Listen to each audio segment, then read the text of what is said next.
एक गांव में भोला नाम का एक गरीब ब्राह्मण रहता था। उसे शास्त्रों का बहुत ज्ञान था। उसके पास गांव का कोई व्यक्ति कुछ पूछने आता था तो वह उसकी परेशानी का उपाय बता देता था। एक दिन उसकी पत्नी सुधा ने कहा, सुनो जी, आप जो सबको उपाय बताते हो, यह सब लोगों को मूर्ख बनाते हो या इसमें कुछ सच्चाई भी है?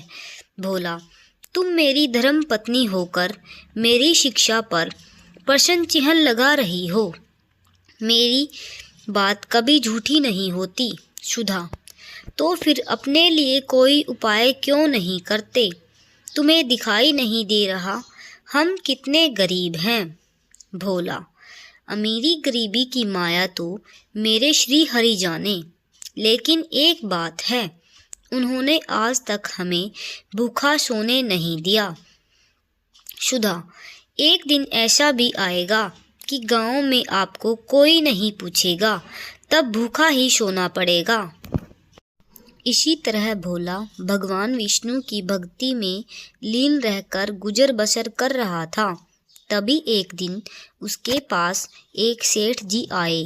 उन्होंने कहा, भोला, मेरे पास बहुत पैसा है, लेकिन सुख भोगने के लिए संतान नहीं है। मेरा क्या कसूर है जो मुझे संतान का सुख प्राप्त नहीं हो रहा है? भोला, सेठ जी, आपके पिछले जन्म के कर्मों के कारण आपके घर में संतान नहीं है। पिछले जन्म में आप एक शिकारी थे। आपने एक चिड़िया को मार दिया था। वह अपने बच्चों के लिए दाना लेने गई थी, जिससे उसके बच्चे भूख से तड़प कर मर गए थे। इसी कारण इस जन्म में आपको संतान का सुख प्राप्त नहीं हो पाया है। सेठ जी, पंडित जी, कोई उपाय होगा? भोला, सेठ जी, जब आपके पाप कर्म समाप्त हो जाएंगे तो आपको यह सुख मिल सकता है। इसके लिए इंतजार करना होगा। सेठ जी, मैं आपका घर धन से भर दूंगा, किंतु मेरे घर में संतान होने का कोई उपाय बता दीजिए। यह सुनकर भोला को गुस्सा आ गया। उसने कहा, तुम मुझे धन से खरीदना चाहते हो, चले जाओ यहाँ से। उसके जाने के बाद सुधा ने कहा, जब वह सेठ धन देने को तैयार था तो तुम्हें क्या हो गया था? उसे उल्टा सीधा कुछ भी उपाय बता देते।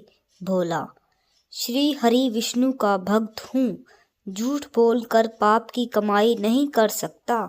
यदि तुम्हें मेरे साथ रहना है तो रहो, नहीं तो चली जाओ यहाँ से।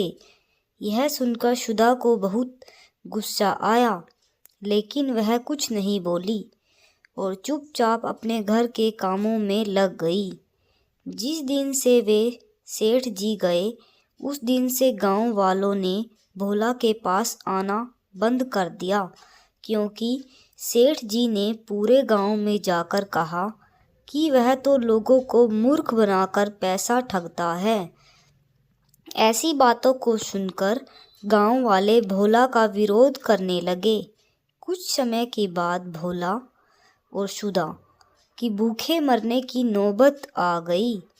तब सुधा ने कहा, तुम्हें कितना समझाया, लेकिन तुम तो अपने विष्णु भगवान के चक्कर में पड़े हो।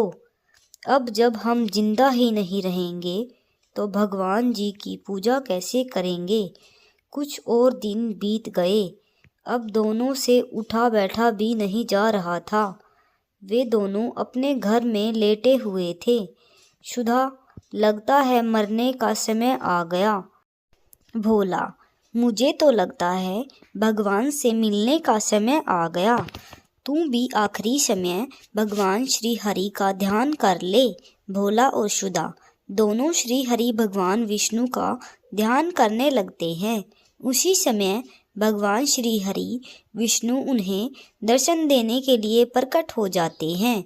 भोला, भगवान, अब तो हमारे अंदर इतनी भी हिम्मत नहीं है कि आपके श्री चरणों में प्रणाम कर सके। अब तो आप हमें अपने शरण में ले लीजिए। भगवान विष्णु, तुम मेरे ऐसे भक्त हो जो बिना किसी लालच के मेरी भक्ति कर रहे हो। इस कारण तुम्हें इसी संसार में रहकर धर्म की शिक्षा देनी है। तभी भगवान विष्णु की कृपा से भोला और शुदा दोनों पूर्ण रूप से ठीक हो जाते हैं। दोनों को भगवान विष्णु आशीर्वाद देते हुए कहते हैं, मेरी कृपा से तुम्हें अन्न धन की कभी कमी नहीं होगी। आज से तुम्हारा कर्तव्य मेरी भक्ति करना है। ऐसा कहकर भगवान श्री हरि अंतर्ध्यान हो गए। आपको अगर भगवान विष्णु और उसके भक्त भोला की यह कहानी अच्छी लगी हो तो प्लीज़ वीडियो को लाइक कर देना। चैनल पर नए हो तो प्लीज़ चैनल को सब्सक्राइब कर देना।